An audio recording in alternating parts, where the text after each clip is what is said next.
welcome to the Dice Gods. My name is Hydra, and in today's video we're going to be doing something a little bit different. This is going to be the first event debrief that I do on the channel, and unlike other videos that we put out, this is going to be unscripted. Most of the things that I put out, even a lot of the reviews, will have some form of script around them, and this is just off the top of my head. So get comfortable, it's going to be a long one. So the event in question was the Steel City Insurrection Infinity N4 Satellite Tournament, which was a 2-day event, 5 rounds on the 25th and 26th of May. The last competitive event that I attended was the Interplanetario in late last year. So it's been a while, and before that it would have been years really since I'd attended an event. I used to play quite competitively, haven't done for some years, so I'm just trying to get back into it, and we'll be documenting successes, failures, sadness and happinesses right here for you lovely people. The members and Patreons who we have already seen the briefing for this event, where we went deep dive into the lists and we went into the missions and all that kind of stuff, what I was hoping for, what I was planning, how the lead into the event went. So we won't be covering that in detail here. We'll do it quite briefly. As briefly as I can. I think that's probably safer to say. If you hear me clicking, it's because I'm running through notes and bits and pieces that I need to do. So apologies if that's annoying, but that's how we're going to be. It's going to be exciting. You're going to love it. So speaking of competitive stuff, there is a team event that I want to shout out that's happening in Germany, in Göttingen in Germany, the 12th and 13th of April 2025. It is the Infinity Team Championship. If you have 3 buddies and you can get to Germany next April, and you 2 buddies, and you fancy throwing some Infinity dice as friends and up against loads of people, then you can find details of where to join up in the description below. It's a link to the Facebook group, but you'll actually find on there a link to their Discord server as well. So if you're not down with the old people, if you like to be young and funky, you can still get to Discord from there. I will be attending that with one of the 4 teams that I know is coming from the Netherlands to that event. So yeah, if you haven't had enough of me, you can come along and see me there. It'll be great. We'll love it. We shall have beer. But anyway, that is the future. That is future competitive events. Let's talk about Steel City Insurrection. Right. So the missions for this one were Frontline was the first round, which is always good. Like a bit of Frontline. Evacuation, which is the spawn of the devil. I hate it. No, no, please stop. No, please no. Cutthroat, which is one of the most one-sided missions in the current ITS season. Highly classified, aka highly classy, which is lovely because that mission there is no way to plan for. It's just no, there's no way you can plan for that. It does its own thing, and sometimes it's nightmare fuel, and other times it's a dream machine. And then superiority, which is old school quad control with bells and whistles and fancy stuff on. You're going to be hearing me clicking backwards and forwards on a number of things as well, not least because I actually did about 30 minutes of this video earlier and discovered that my audio software had decided the best thing it could do was stop after 3 seconds. I am not getting that time back. Anywho, right, we persist, we move forward. So, Steel City Insurrection. Those are the missions, the lists that I took with me. Now, this is one of those things, you know, when you have a great idea, there's not necessarily the best of ideas, but it seems like a great idea at the time. So, I came into this event, or a month before this event, sorry. My wife, Lilith, reminded me I had a month left and asked me what I was doing about the event. I have been running this year Invincible Army as the army that I've been running. That's been my focus. It's been a wild ride. Invincible Army is not necessarily in the best place at the moment, so it's been a bit of a challenge. That's been fun. It's been interesting. See what you can do. So she said that I should not do that. I should do something that's fun. Because Invincible Army is a little bit of a head scratcher, and some of these missions I looked at and thought, if alrighty. So I was like, yeah, that sounds like a good idea. I think I've got 9 armies in total for Infinity, something like that. So this is fine. We will do it. I know what I'll do. I know exactly what I'll do. I'll do a new army. And that's one of those wonderful moments when your spouse does a double take at you, like, did that just come out of your mouth? And this is just genius. This is genius. So I decided the best thing I could do, because I had Corregidor already and I had Tunguska already. I didn't want a full Bakunin force, because that's Lilith's main army. What I wanted to do was Vanilla Nomads. I haven't played Vanilla Nomads since N2. What's the worst that could happen? So, having decided that I'm going to do a new army before I go to a tournament that is a month away, and therefore have no lists for, have done no prep for. I mean, looking back, there were signs. Anyway, so we put some lists together and we planned in a test game for each mission for the event, and then did 2 of them because life got in the way. 3 of them, 2 of them, 3 of them. No, I did 3 of them. I'm sure it was 3. Anyway, we did a few, not all. And the last round of the Escalation League that I was just finishing off was in there too. And that sort of run up, in that month run up. So as a consequence, the lists that I took, which I'll run through in a second, neither of them had been tested. One of them, which I'll introduce you to in a second, had been running in a form, but not in the form that I took to the event. Which I think we can all agree is genius. I think that's exactly how you should approach any type of event. Yeah.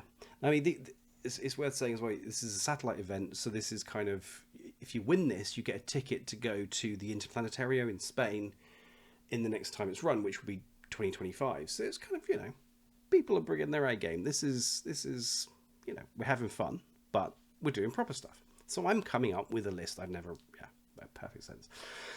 So the first that I ran was All Killer Some Filler, which is on screen now. This is kind of board control with the Morans, to an extent with the Zero, to an extent actually with the Mars Spider, and with the reactions on in Group 2, with guided missile trick on the Vertigo Zond, fueled by Jazz and Zoe doing the spotlighting, and then we've got the counterpunch for dealing with anything inconvenient with Carlotta and the Tomcat, plus classifieds, etc, etc. So there is a load of specialists in here, but this is actually quite killy. There's some violence. The Wildcat NCO can do some work, definitely. The guided missile can do some work. It's surprisingly actually the amount of work that the reactions on can do, because it's so mobile. I mean, I know it's an HMG, but it's only BS11, but it's still quite potent and pokey. It's also worth saying as well, I have a bit of a cold. I've woken up with a cold this morning, so if I sound worse than normal, yeah, thank my children. They helped. So, this was All Killer Some Filler. This was the one that I had run an extent, or a version of. The previous version had the guided missile trick, it had the airborne deployment, and it also had an intruder HMG with a Jaguar to toss smoke on top of him, because we're going to do all of the things. But what I found was that I had enough orders to run the guided missile or to run the HMG, but not both. They're quite order intensive tricks. So if you're using, so if you've not come across the intruder trick before, you have a intruder who's a mimetism -3 camo unit with MSV2 and an HMG. You pop smoke on top of it, and then you start shooting things, because unless they have MSV, they're almost certainly firing back at -12,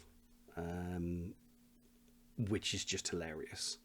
And after you've taken those shots, if you're feeling really dirty, you then re-camo, because then you've got the -3 and then the -3 for surprise shot, blah blah blah blah. So it's just a horrific thing, but you're potentially popping that smoke, re-camoing, shooting, re-camoing, shooting. It eats orders. If you're also trying to hack and then long skill guided missile as well, there's so many moving parts you're trying to run. It just wasn't. I've sort of found myself like, well, I need to shoot you, but I also need to. It got a bit unfocused. So we got brought down to this with the with only the guided missile trick and the Wildcat for backup. Yeah, it's quite. I like this list. I would make some changes to it, but overall, this is quite a fun little list. This guy, Button Pushers Unite, was... The theory was to stuff it with as many specialists as humanly possible and board control. That was the idea. That's what we went for. That's what we achieved. And ultimately, this was used once because it didn't have enough teeth. It just wasn't killy enough. It was just all filler, no killer. It was the opposite of the previous list. This guy, when I used it on the board, I constantly felt like I didn't have range. You know, there's the longest range weaponry in here is the Spitfires on the Prowler and the Wildcat. Everything else is shorter range, which is just not great. It's really not great. I went too far with it. I think one game, as it turned out at the tournament, one game showed the shortcomings of this list, and I didn't use it again. So I was planning to use it twice. I only used it once. So it's an interesting list, but it's a long way from being done. It needs some more work. Some test games maybe. How useful would that be? Right. So those were my lists. Those were the missions. The day of, yours truly. I've travelled over to the UK from the Netherlands with my wife and my family. I'm gonna go to this event. Then I'm gonna meet back up with my family in York. We're gonna have a nice week away. It's all lovely. Travel over with my family to my sister, spend the night. Next day, get up, travel to the tournament. Travel over hill and dale on my way to Sheffield. It's scenic, it's beautiful. I was getting some hassle from a postman, don't ask. And I arrive at the venue. And the venue was Patriot Games in Sheffield, which was phenomenal. This venue is brilliant, I have to say. It is both a store and a gaming space and a cafe, which amazing. And the cafe serves bacon sandwiches.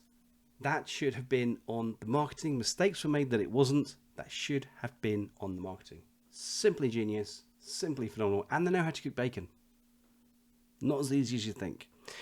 So yeah, this venue was awesome. Walked in. This is a 32-man event, so we're looking at 16 tables. There was still space enough for other events to be going on at the same venue at the same time. It's nice high ceiling, so it was never sort of cramped. It was phenomenal. And the tables, mate, oh man, amazing. Lovely. All painted, all distinct. Just the variety and the quality on display was they were a credit to themselves. Gaz, the tournament organizer, who we will speak about more about later, and Storm Shroud from Fast Panda, who was his assistant TO for the weekend. We should speak about that young man as well. God, have you noticed how good looking that chap is? You ever seen Fast Panda? Notice how good looking he is? Amazing, beautiful man. Anyway, they had done the community had done a fantastic job. Everyone that submitted or put tables into this event had done a fantastic job. These were beautiful tables. They were well laid out, well considered, and a great variety. They're on screen now, obviously. So yeah, fantastic. Met Gaz, introduced myself, and the organisation of this was spot on. You know, all the tables had where you put your scores. Had big screens on the side which showed times. It was fab. But we should get back to the adoration of Gaz and his team later. We'll go back to the tables for a second, because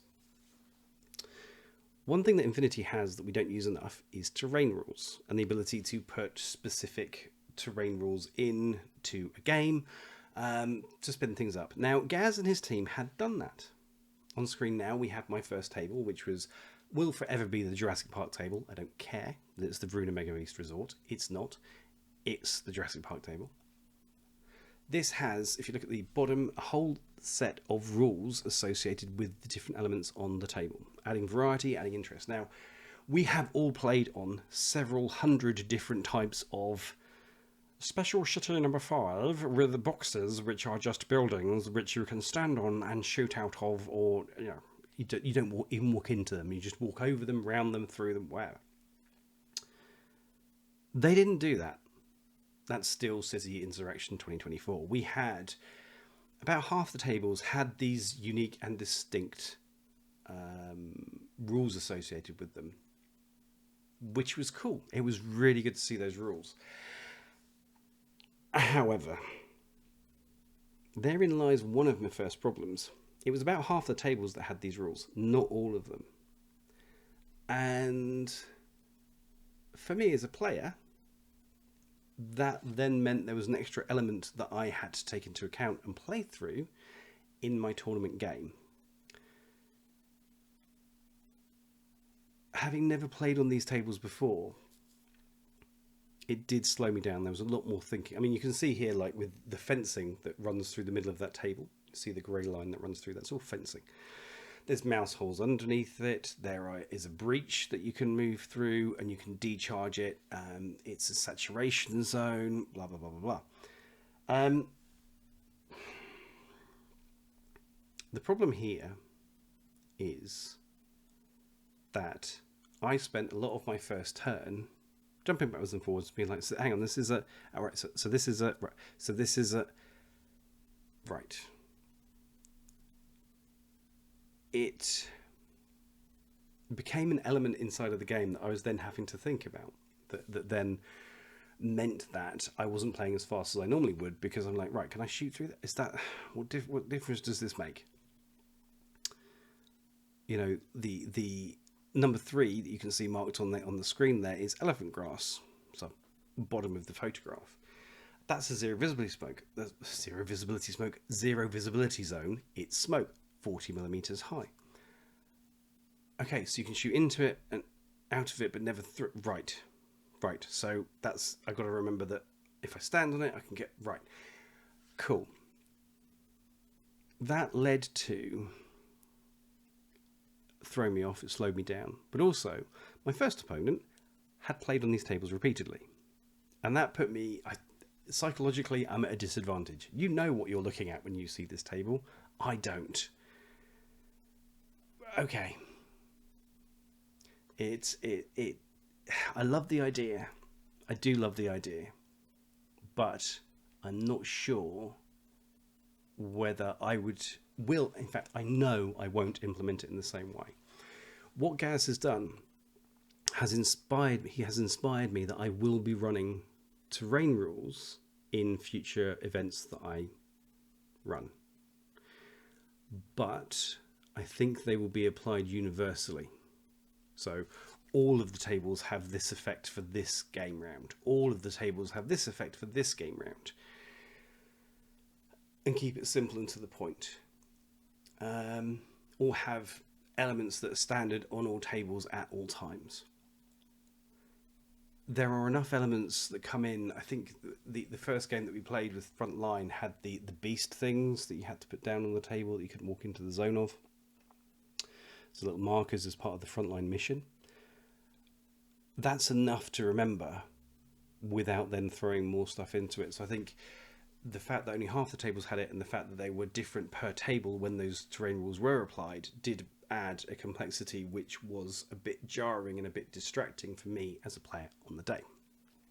But I loved it, and it was cool, and I will be taking the idea, just implementing it differently. And then the violence began. Then the games kicked off. And how did it go? It sucked. Totally, horrifically. And it was nothing to do with the event, the missions, or my opponent. It was purely, it wasn't even my lists. It was my dice. Now, you have heard this before. I know you have. I've heard it before. Let me give you a sneak peek here. As this video goes on, you will hopefully feel my pain, so I'll highlight some key moments. Not all of them. I don't want to press you, but in the lead up to this event, I said that I had played 4 games, which is correct. I lost 3 of them, and I lost those 3 predominantly down to my dice. Now, I'm not saying that my opponent didn't outplay me. Yeah, in many cases that was the case.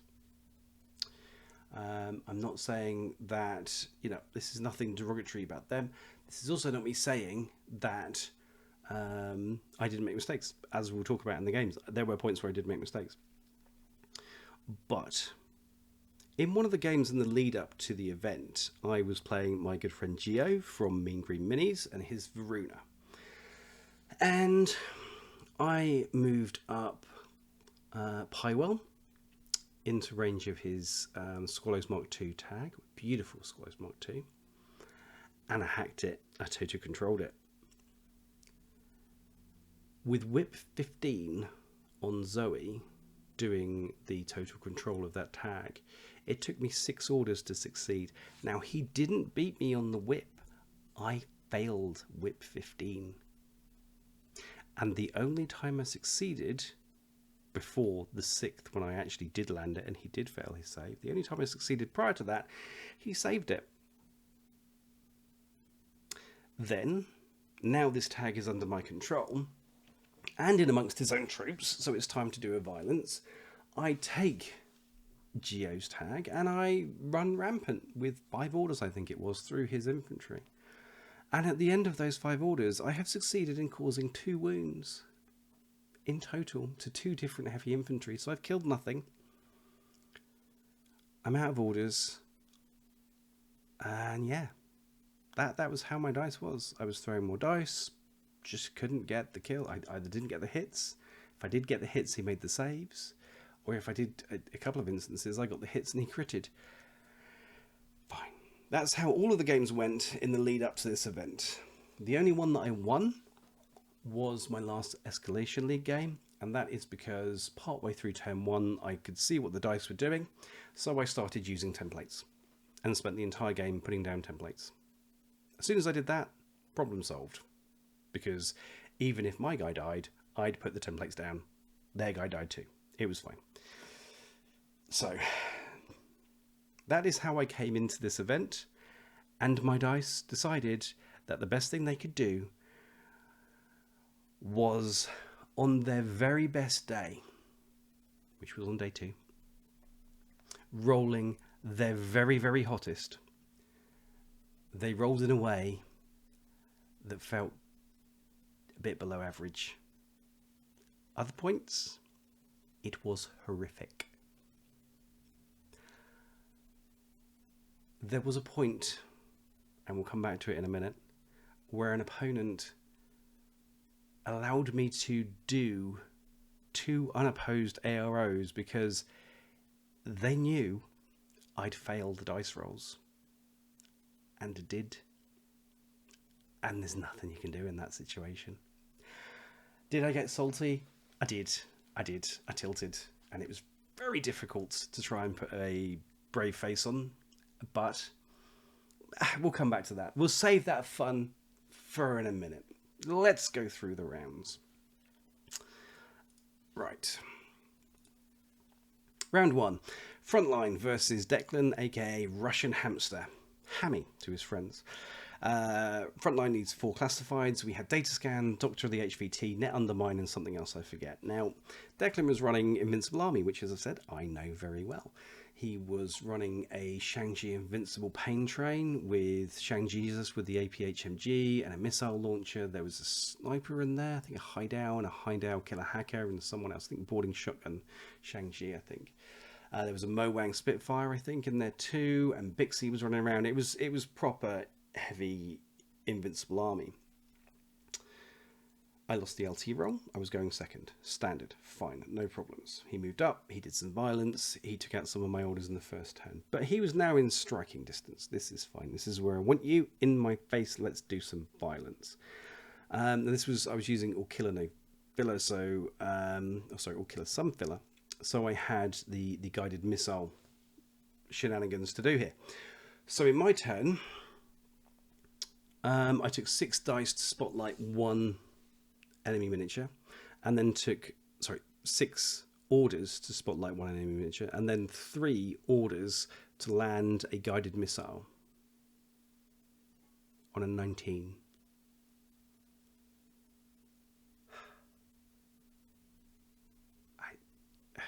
Even now, in fact, it was at 19. I'm sure it was 19. While we're talking about it, we're just going to double check that one. But either way, a very, very good chance of success, and I just couldn't land it. When it was taking me so many orders to do anything, sorry, on an 18, it was hitting on 18s. So three orders to land one. It was taking me so many orders to do everything that I couldn't get anything done. So the game ended a 6-5 loss, and that was purely because the lovely Zoe of Zoe and Piewell, on my last turn, YOLO'd up the board, managed to take the mid-band of frontline, so you score at the end of the game based on 3 bands across the table. I had the mid-band, and I managed to get 3 classifieds off. So that's the only reason that I got the 5. I think it was a fun game. It was hard because it was like, okay, so I've come in with 4 really rubbish games with my dice, and we're back there again. We're still there. We're not back there. We're still there. Pine. My friends in the way into this were like, "That's fine. You've got all the bad luck out the way." And I was like, "You haven't met my dice, have you?" We did change dice as well. For anyone who asks, I took multiple dice with me, and we changed many times. Yeah, no impact. So. I think the highlight for me, the comedy highlight for me, was that Hammy decided that he needed to take his Bixie up and do a violence. Apparently it's the thing that he has. He likes to CC something to death. So he charged Bixie up in her sort of bouncy way that she does, round a corner, into my Mars Spider. Now, of everything that I had on the board, the only thing that you don't want to CC is a Mars Spider. So Bixie gets to close combat, and I take a wound off of her in ARO for her insolence. We actually finished the game. It was over, and then we were like, should we just resolve this combat and see what happens? So we did as if I'd spent an order on the Mars Spider to CC, which obviously, well, Mars Spider gets +1 CC in close combat in active phase. So I was throwing 2 dice, he was throwing 1. At the end of it, there were bits of Bixie everywhere. Mars Spider do a Mars Spider thing, go choppy. It was great. However, not in the game. And it wouldn't have made any difference to the outcome had I done that. So it is what it is. It was tough. He played well. I'm not going to take it away in any way, shape or form. Russian Hamster played very well. But there were points. I mean, I had a 5-man pain train of heavy infantry in the zone of control of a pair of hackers. Zoe and Jazz. So I was trying to what was I trying to do for them? I think I was trying to Oblivion them. I think I was trying to break up the fire team. So the fire team active phase came into my zone of control. I targeted 2 of the members of the fire team who weren't the fire team leader, and tried to hack them. And with Zoe, I needed a 14. No, sorry, with Zoe I needed a 15, and with Jazz I needed a 14. So with Zoe, needed a 15, rolled a 16, and with Jazz, needed a 14, rolled a 15. And that was the point at which actually my opponent had said, "Oh, yeah, go for it. You're not going to make it anyway." And I didn't. And when your opponent's like, "Go for it, it won't make any difference, will it, mate?" Oh, yeah, that was exciting. So anyway, I finished that game with 86 points left on the board because everything died. I don't think I actually managed to kill anything of Hammy's. I think he went without loss in that one. So had I killed Billy, it at least would have been a... Oh no, I think I maybe killed a Walker. Nothing... The pain train was fine. Everything was fine. It was just not... Yeah, nothing of use. Round 2 was Evacuation against John with his vanilla Ariadne. Now, John is a very experienced player, a tournament organizer around the High Wycombe area. He's got some events coming up. If you're in the area, check out what's going on in High Wycombe. They are doing good stuff. I actually managed to win my LT roll on this one by some small miracle. And John decided to take 2 of my orders off, at which point I managed to, I think for the only time this weekend, to do the "Nahaha, I have a puppet master, you may only have 1. Totally worth it. It's a 12-point order anyway, so it's worth having. This was the only time that I actually ran the Button Pushers Unite specialist list. I'd got data scan as my classified for this round. In round 1, I ended up with Usha being deployed in basically on my deployment zone, so I managed to kill her, but that was for the loss of the Wildcat NCO Spitfire, so that hurt. Then my dice kicked in. He was running bikes, he was running multiple camo markers on top of buildings, sniper positions. It was just, he had me pretty well locked down. But then there were angles I could do something about it, but things like a Prowler managed to fail 2 discovers. Just didn't make them.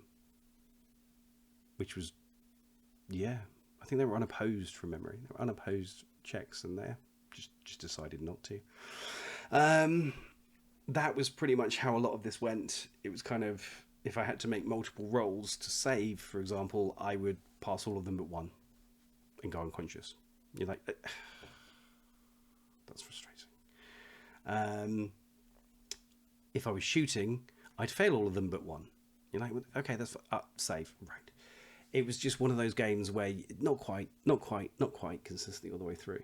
John played incredibly well. He put pressure on me with bikes. Losing Ushu was a pain, but he came back from that. He put pressure, he pushed forward. He also had some really rough luck with the dice. He was picking up, so the mission is pick up one of the civilians. There's 5 civilians on the board and 2 enemy HVTs. You have to get those back to a console, either in your part or in your enemy's part, and blast them up into orbit.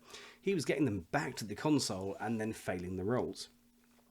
And he also got caught out a bit because evacuation is a bit weird. Normally when you're carrying something in Infinity, somebody can take it off you. You can't do that in evacuation. If you're carrying something, you have to spend a short skill to put it down.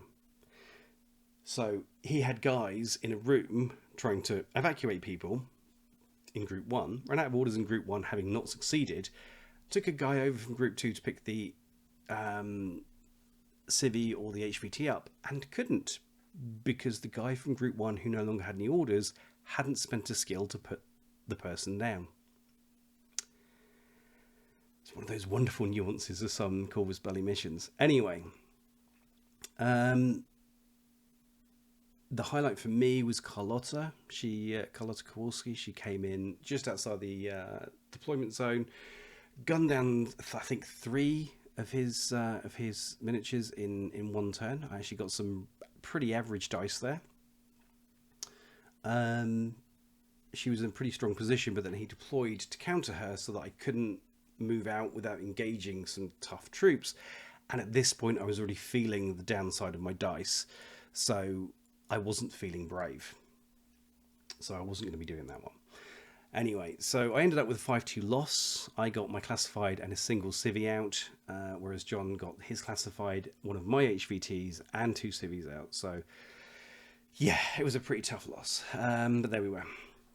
Last game of the day, on day 1, was Cutthroat versus my good friend Nico and his Bakunin. I haven't played Nico in years, and it was a genuine pleasure. And he was one of my 2 favourite games of the weekend. I lost the LT roll. I was going second versus his Bakunin. We were on the jungle terrain map, which I kept having to remind myself what the different rules for the different bits were, which was a little bit frustrating. It did slow me down a little bit, and Nico too. But yeah, my luck persisted. He went first, and in my first turn, I lost 2 Morans, a Koala, a Total Reaction bot. That was actually in his first few orders. I was down 3 key pieces and a Koala. In fact, out of all of the shots that those guys took, I made 1 save successfully.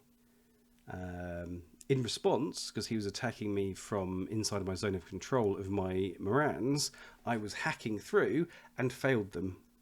I only actually made 1 successful hacking attack through all of the violence that happened there, and he saved it on his Stigmatum. So, yeah, his list was a Stigmatum with a Mars Spider in a duo with a Reverend Link, including Kusanagi and his kind of hideousness.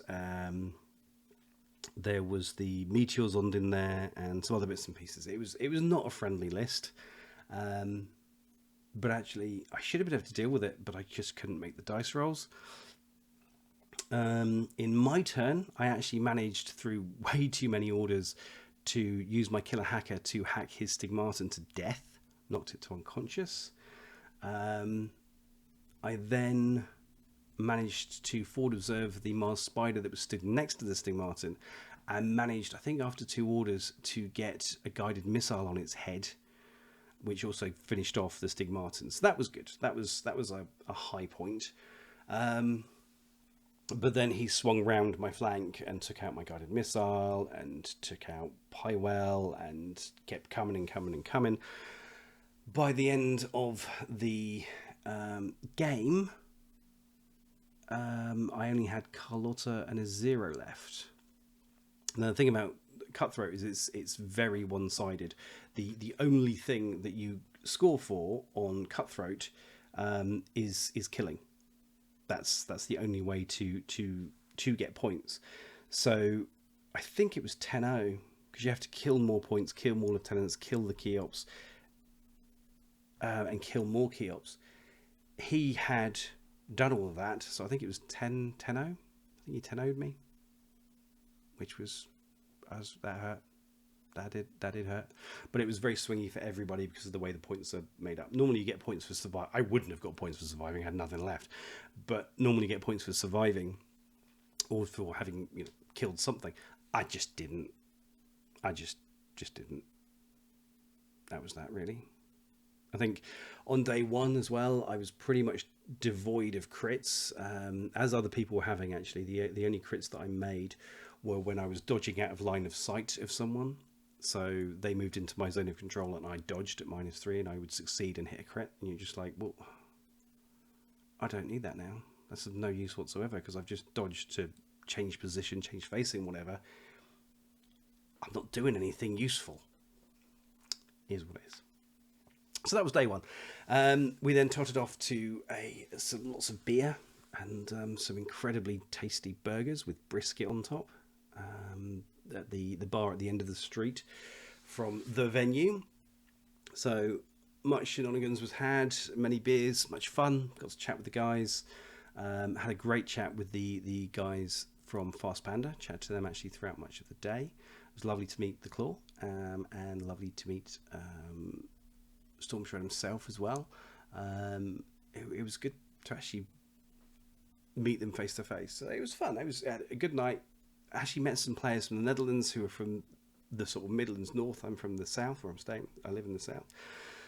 So I actually met some local players. We're going to get some dice thrown ourselves. So that was really cool. That was a really nice night. Really, really great bar that we went to. That was a lot of fun. Next morning, bright and breezy, McDonald's breakfast in the Tum A. And we're straight on to round 4 of Highly Classy. Against Void Spear. aka Steve from the Fast Panda crew. Now I like Highly Classy. I do. Highly Classified is a good mission. It goes one way or the other. Void Spirit had also been having some pretty bad luck from what you said with his dice. We both had a similar look on our face. Yeah. We did the classified pick, and oh my god. It's like, if I'd have picked these by hand, I wouldn't have picked a better combination. So we had HVT follow-up, you can see it on screen at the moment, HVT identity check, HVT assassination, and data scan. We'll come back to why that's cool in a minute. So those were picked. We did Lieutenant roll-off. I rolled a 12 against my Lieutenant's whip of 14. Void Spear rolled a 13. Yeah, that was nice. So I was going second, but I'm still feeling pretty good. That classified draw, we can make this work. This is good. In his first turn, I made some successful hacking attacks. I was using All Killer Some Filler again, so I made some successful hacking attacks in ARO, Oblivioned a prime, and Spotlit it. He was running Torchlight. There were 2 primes and 2 of the tags, whose names I've forgotten.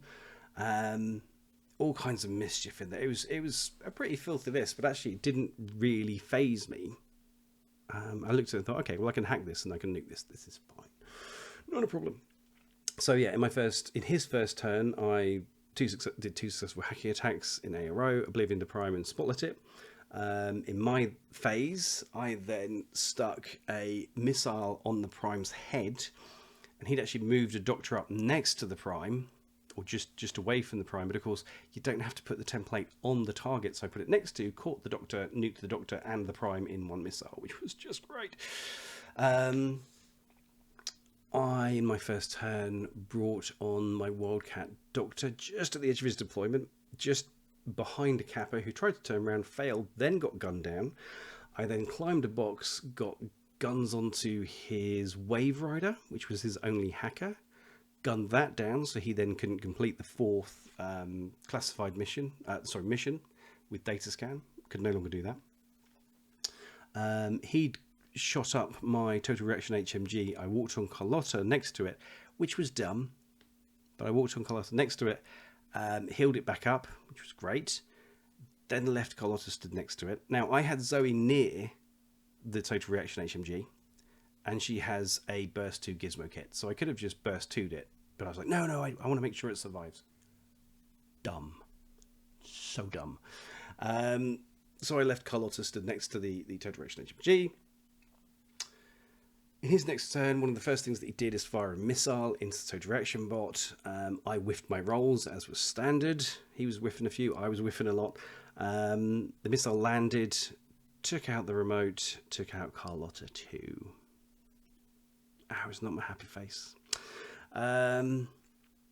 He completed 3 of the HVT missions in his turn. In my turn 2, I scanned his ment. So he had a ment there, which was chain of command. I killed that with guided, and I killed the last Prime. Then in his last turn, he ended up basically in his last turn, he was in loss of lieutenant because I managed to, I'd uncovered his, what are they called? Raven Eye. His Raven Eye was hidden as an engineer, but I ran up to it, I think with a 0 and fragged it to death. Then I killed the Ment and he was in loss of lieutenants. I'm like, yay, this is great. But of course, everything in Torchlight has tactical orders, it has multiple orders on each one, and he had some command tokens left, so he still had plenty of options. And he came charging up to me, and in his last order, chain rifled my lieutenant to death. So I went into the last round in loss of lieutenant. Why does that sting? Why does that sting? So he was down to 3 minis at that point. I had, up until the point where my lieutenant died, 8. I'd already done the scan, so I was in a position where all I needed to do was get up to the HVT. Now the HVT requirements, the 3 missions that needed to be done on there was a whip check with a medium infantry. I think it was a whip check. Just a short skill, yeah, it's a short skill whip check. A short skill whip roll with MSV, and then with an NCO unit or a lieutenant or chain of command to shoot the guy. Now I had a Wildcat, and I had a Wildcat with a Spitfire. Now Wildcat is medium infantry, so it can do the first one, the follow-up. It has a multispectral visor, so it can do identity check, and it's got a Spitfire, so it's pretty chunky at assassination. And as I say, it's got NCO, so it could do all 3 of those. And it was less than 20 inches away from his HVT. With the 8 orders that I had, plus the lieutenant order as well, that would have been on my lieutenant had my lieutenant survived, I had 9 orders to move a Wildcat less than 20 inches and complete 2 whip checks and then gun something to death. And then he put me in loss of lieutenant. Oh, that hurt. It was very good play. Very good play by Voidspear. He did very well with that. Can't fault him that one at all. He pulled a blinder with that. But the frustration of having lost the previous 2 days so badly, and then having it snatched by one. Effectively, it was one armor save. If I'd made the armor save with my lieutenant, no problems. But I didn't. Woulda, shoulda, coulda. 6-4 loss. 6-4 loss. I just couldn't get close to that HVT. Yeah. He defended it well up to that point. He had another one of his tags up around the HVT, so would I have been able to make it? I don't know. I had the orders to do plenty of things. I just didn't have the regular orders to do plenty of things. It is what it is. It was an interesting game. It was a fun game. It was good to see the man get a win, having known myself the 3 losses coming into it. I know how that felt, so I was glad that he got the win. It sucked, especially when you see that drop, you see those 4 cards come down. You're like, I got this. This is mine. Not today. So we're going to round 5. I'd love to say I'd reached a Zen state. I hadn't. I was still pretty grumpy. Still pretty certain that my dice hated me and the universe was horrible and everyone was just me. But then I came to face one of my other favourite opponents of the weekend, Nico and Chives, aka Max. What a legend Max is. He's relatively new to the game. He was playing military orders, which is where I'm going for my armies next year. So I know Mo pretty well. He was running a Hospitalier and Defersen and Joan pain train with Blackfriar, and Constantinus was in there, and some remote, all this kind of stuff. I lost the roll-off, just for a bit of variety for the lieutenant. So I was going second. Max pushed with his fire team, with his pain train, round one flank, because of course those dang things have stealth, so you can't react to them.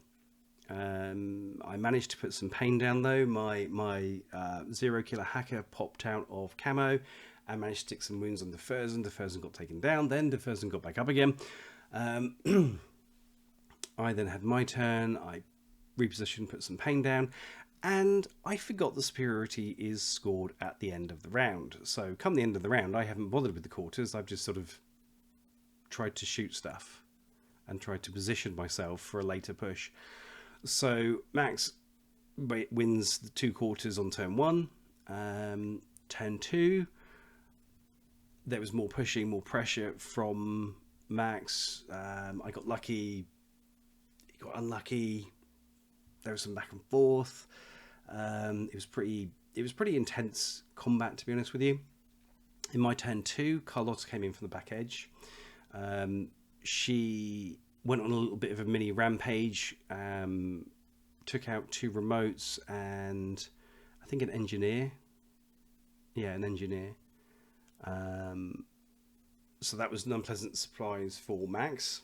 I then dropped in a Tomcat as well and took the zones. Max responded with his pain train, came round, killed off Carlotta. Couldn't kill off my Tomcat despite best efforts. I then pushed up. This is also about controlling consoles. So I think at the end of my turn 2, I had 3, I think. And yeah, Max in his turn 3 was trying to take the consoles back but couldn't. I had them. Well, I didn't have them under control. The dice just let Max down. Just couldn't make the whip checks for love nor money. It just wasn't happening. 4 or 5 orders, maybe even 6, trying to get 1. I then had my turn and moved up with a Tomcat to take another console off of him, and just secured a 5-3 win. My dice at their best in that round 5 versus Max were average. But for most of the time, were just hot trash. But Max was a hell of an opponent. When his dice were going sideways, he almost tilted 2 when we talked it through, and he sort of gained focus and came back into the game and played a blinder for a newer player. I think he said it was second tournament maybe, and not been playing that long. Hell of a good player, and beautifully painted miniatures as well. Really, really enjoyed seeing those on the table. So the event ended. I was 27th out of 32. Couldn't even get the wooden spoon. Couldn't even screw up that badly. In the end, the All Killer Some Filler list worked well. The specialist one didn't. It was hot trash. It just didn't have enough teeth. It didn't have enough power to get anything done. I think the hardest thing for the whole weekend for me was trying not to tilt, not to get my head out and just give up, and not get incredibly salty. There were points, and I was honest with my opponents. And by round 5, I'm then 9 games to my dice having a profound impact on how my game turns out. Round 4 versus Void Spear, he outplayed me at the end there, and that's true. But my dice were iffy in that as well, and then when they started being iffy in round 5, I was honest with all my opponents. I'm just on such a bad streak, and it's really doing my head in. I can't. I'm trying my best to stay chilled, and they were like, "Oh, yeah, I'm sure it'll be fine." And then they'd see my dice and be like, "Oh, yeah, welcome to my world." I was trying to keep my head in, trying to make good choices, trying to play tactically, but certainly by day 2, I was making some silly decisions. I certainly did against Void Spear with the position of Carlotta and a couple of other ones that I was just like, I finished them, then I looked at them on the table and I was like, why? No. And it's tough. I mean, we can say that you shouldn't do, but in the game against Max at the end there, I had 3 orders attacking a Hospitalia. Hospitalia was on a ladder, so it wasn't getting cover. I was firing an HMG in good range. I fired full burst at the target. First order, 4 shots out of cover. Max whiffs the dodge roll. 4 misses from me. So I was hitting, to be clear, 14s. I was hitting 14s, 4 misses. So second order, we repeat. Max makes the dodge, but very poorly. 4 misses at a 14 for me. Not cancelled, missed. The Hospitalia is now in cover on the top of the ladder, higher than me, out of the way. I now need 11s. I finally land 1 shot and take the last wound off the Hospitalia. So that is 12 dice at 70, between 55 and 70% chance of success, and I make 1 out of 12. Those were the kind of odds that I was facing. I mentioned earlier with Hammy about the hacking, needing a 15 and a 14 and rolling a 16 and a 15. That was the standard over the weekend. And if I did land shots, I was often finding myself landing hits on 1s, 2s, 3s, 4, 5. My opponent would roll a 6 or a 7.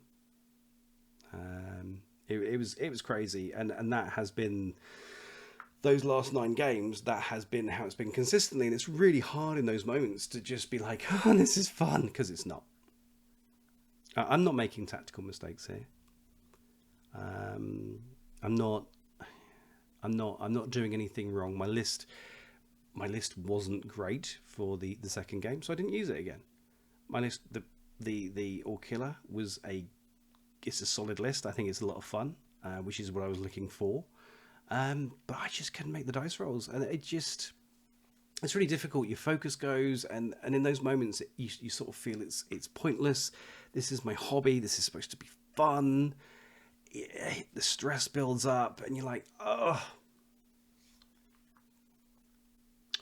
The thing is, a game is a contract between two players, and it is hard to keep that in mind. It's hard to keep that clear and to deliver on that fully when things are going that horrifically, and they have been going that horrifically so long. So I was clear with my saltiness for my opponents and tried. I know it showed. Hell, it was pretty obvious. I apologized when necessary and tried to keep my head into it, but it's difficult, and it is difficult. I think the worst thing is I like to look back at something. It's like if you look back at a tournament, like, my list was wrong. This is why I was wrong. I played it wrong. This is why I played it wrong. You know, for evacuation, my list wasn't that great, but it wasn't my list that caused the problems. Gearage me dice. And that's not to detract from my opponents. They played well. The people that, you know, when they beat me, they beat me. There's no two ways about that. When I was beaten, I was beaten. It's just incredibly difficult to feel that from your side, you're incapable of doing anything about it. There's nothing you can do, because even when you get your tactics right, even when you get the drop on your opponent, you're like, nah, you didn't see this coming. I mean, it didn't work. You just didn't see. I mean, that was the thing. Never mind. So yeah, it's hard. But I enjoyed the games. I enjoyed my opponents, and I enjoyed the tournament. It was a most excellent event. The Steel City Insurrection was possibly my favourite event I've been to, and I've been to an Interplanetaria. It was a lot of fun. The atmosphere was fantastic. The community were friendly, welcoming. There was great food. There was great drink. The tables were stunning. Yeah, it was great.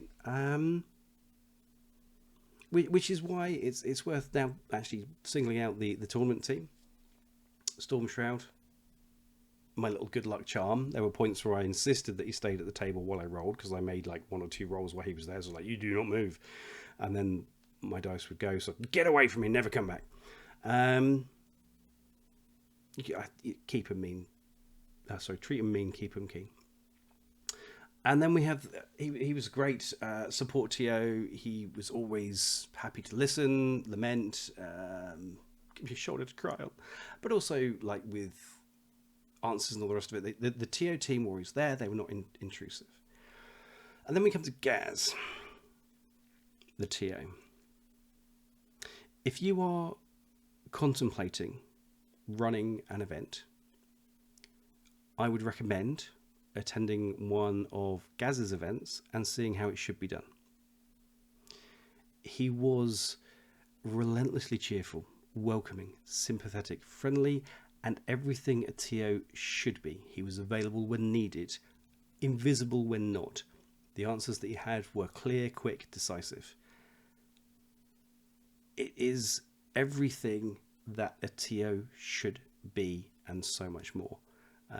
I can't stress that enough. Gaz was, I mean, I've been a TO for years, and I wish that I was as good as he is. Very, very, very good at what he does. Clearly cares that everyone has a good time. Clearly cares that his event is the best that it can be, and he delivers on that, and that is inspirational. So, Gaz, thank you so much. You did a cracking job, and I greatly appreciate it, and I will be coming back. He also does great recommendations for food. On day 2, we went to a Mexican food place for lunch that he recommended. The only downside is that when I got back from there for game 2 versus Max, I really needed a nap, because there was so much food and it was all in me, and it was great. It was great. Amazing. So the tournament as a whole was incredibly well organised. It was smooth. There was never any confusion as to what was going on. There were amazing prizes, and so many of them. The tables were ace. I could rave about this all day. It was phenomenal. I was thoroughly impressed and enjoyed the event and the people and the experience immensely.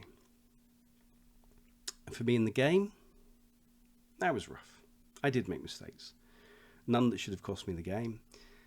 My ability to play was impacted by the dice, as I've said repeatedly. And yes, it is a dice game, but I've never had a run like this. Tactically, a lot of the time I was solid, I was making good choices, and my dice were just not there. When my dice were being average for a few orders when they did, you could see it. There was pain coming to my opponent, but when you're having to spend 5 or 6 orders to make a single whip roll successfully, in a 14 order list, you're almost down half your turn just trying to do one thing. It was difficult. Playing competitively is amazing, and you know, I'm usually a walker. I've spent the last few years building a community, helping new players, and tournaments are a different thing entirely. Going forward, I am going to continue to get back into being a competitive player. I'm going to continue putting that edge. I miss that edge, you know, when you sit down at a table and you think, yeah, I got this, and you can see the angles and you know you're going to play well. Will my dice let me go through that experience? We shall find out together. It will be exciting, it will be amazing. But irrespective, next year, should the Steel City Insurrection run again, and it should, you should attend. If you can, if you're in Europe, if you're in the UK. If you're in the UK, there is no excuse. It's Sheffield. It's not a million miles. Get your ass up there. But if you're in Europe and you see the advert coming out for this event, I would highly recommend it. You will have a blast. The community there is lovely. The TO Gaz is a legend. You'll get to meet the godlike presence that is the Fast Panda Boys, most likely. And it is a reminder of how good the Infinity community can be. So, thank you to all involved. Thank you to my opponents. You were all beautiful, fantastic examples of humanity. I wish you the greatest of luck in your future games, unless they're against me, in which case I expect to win, because out of pure sympathy, just that would be great. If you could, even you, Max, you're nice enough, you'll let me have a win again, right?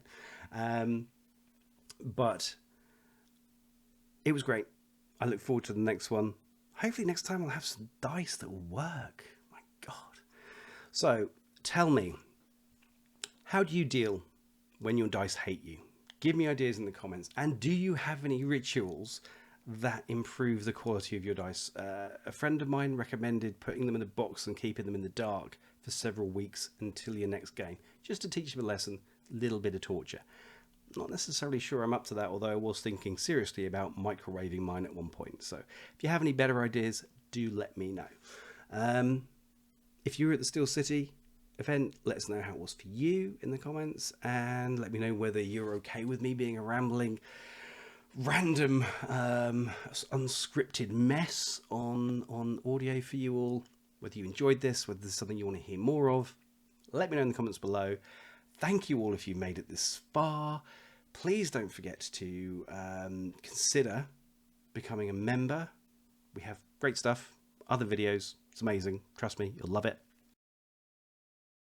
You can hear me being all enthusiastic and hopeful in the pre-tournament briefing if you need a real laugh. That alone is worth €3 of your money, believe me. Please consider joining that or the Patreon.